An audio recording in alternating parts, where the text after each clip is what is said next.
Olá, gente, tudo bem com vocês? Estamos aqui em mais uma aula de literatura. Dessa vez nós vamos falar sobre literatura africana, língua portuguesa.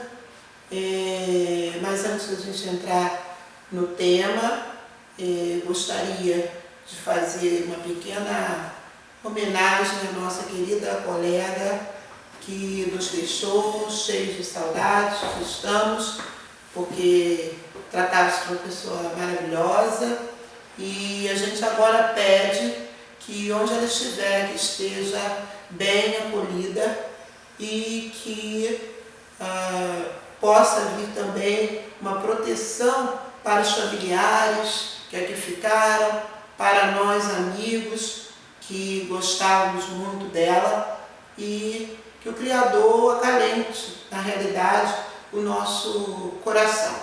Por isso, peço agora palmas para aquela que foi muito importante para nós e vai continuar sendo sempre em nossos corações. Graça Mirta, presente.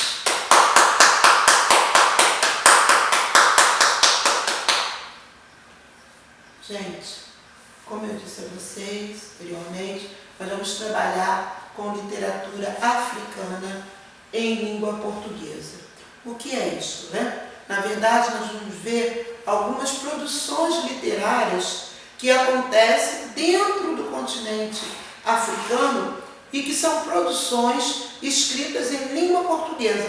Uma língua portuguesa que guarda toda semelhança com a língua portuguesa que é falada em Portugal. Até porque Portugal foi o colonizador de alguns países dentro do continente africano. Então, nós vamos conhecer um pouquinho dessa literatura que nos chega cada vez mais próximos nessa relação continente africano e Brasil.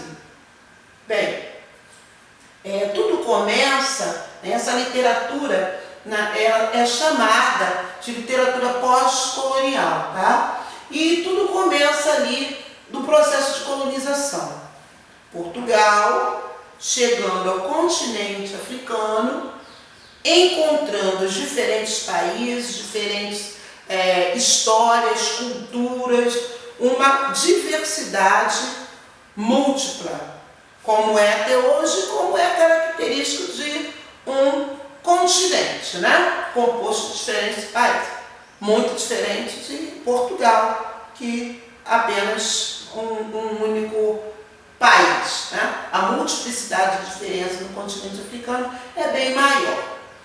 Isso tem um impacto direto na produção literária africana e na ideologia de vida da população africana.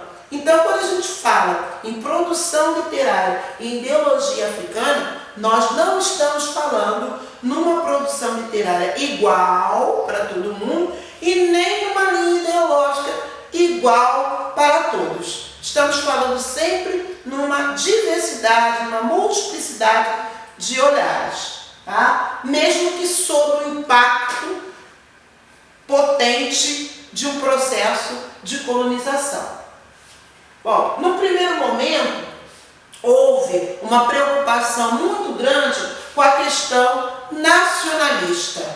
Então, a exaltação, a nação, as coisas da terra, muito assim, fazendo uma comparação mais grosseira, a gente lembra assim um pouco o nosso romantismo aqui, com a primeira fase, exaltando a questão da pátria, né? Então, fazendo uma comparação longe, só para vocês entenderem. Então, essa visão de discurso pautado numa visão nacionalista e que realmente a gente tem nesse primeiro momento uma preocupação, uma luta pela independência, né? Porque nós estamos, alguns países estão sob o comando de Portugal, né? São colônias portuguesas.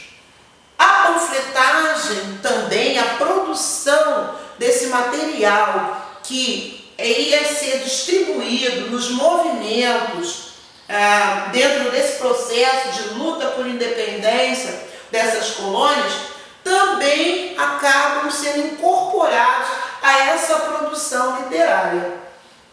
Os textos produzidos, então, têm uma marca forte política e social. E, obviamente, lutando, primando sempre pela capacidade, pela liberdade de expressão.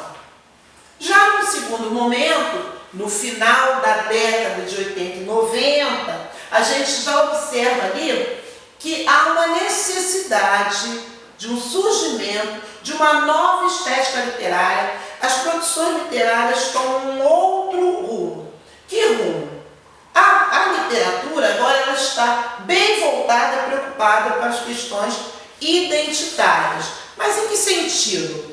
No sentido de que perceber como é que se dá esse processo da construção e da afirmação identitária daquela nação, né? Como é que então agora nação independente, eu me apresento e me comporto nesse cenário? Essa era a preocupação do texto literário, dar conta dessas questões, da identidade e nação.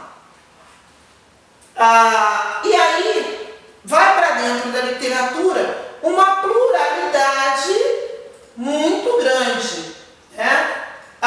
E as contradições da nação também acabam sendo reveladas, observadas. Se tem um mergulho também nessas realidades tão diferentes, para se ver também que nação é essa e como é que isso se propaga, se mostra dentro dos textos literários, dentro dos escritos construídos nesse período. Bom, e a gente do Brasil? A gente sabe que a gente tem até uma certa ligação, hoje muito mais, com alguns países africanos. Angola, por exemplo, a gente já se trata até como país irmão, né? Moçambique também não fica atrás. Então a gente já tem isso. Mas isso não era assim. O Brasil não tinha essa aproximação e nem os escritores africanos tinham essa aproximação com o Brasil. Inclusive, essa nossa aproximação ela se dá, ela começa muito com um escritor que a gente vai ver ainda hoje aqui, que é o Mia Couto. Então, Mia Couto ele consegue também aproximar muito Brasil-África, né, nesse contexto literário.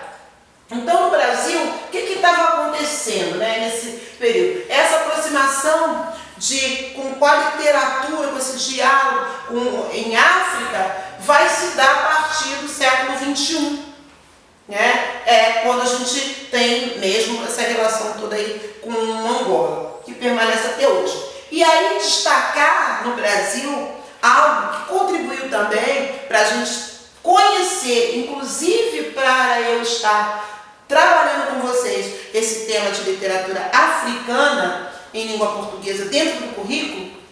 Houve todo um movimento no Brasil, movimento negro, né, lutando por várias questões relacionadas à identidade, à política de ação afirmativa, para poder conseguir que nós tivéssemos dentro do currículo o estudo da história, cultura africana e afro-brasileira dentro do currículo escolar. E isso acontece pela promulgação da Lei 10.639 em 2003. Então, a partir de 2003, os currículos escolares tiveram que ser revisados e aí inserir literatura africana em língua portuguesa. Por isso que nós estamos estudando. Pessoas que estudaram antes dessa promulgação da lei dificilmente eles tiveram acesso a essa literatura produzida na África. Inclusive até podem ter saído da escola acreditando que em África não existia literatura, que é uma coisa também que passa muito no imaginário de muitas pessoas. Assim como passa também muito no imaginário de muitas pessoas que na África só tem negros. E a gente vai ver aqui que dentre esses escritores negros e escritoras, nós temos vários que não são negros e são africanos. Então são equívocos que a gente às vezes vai construindo, até mesmo por falta de informação.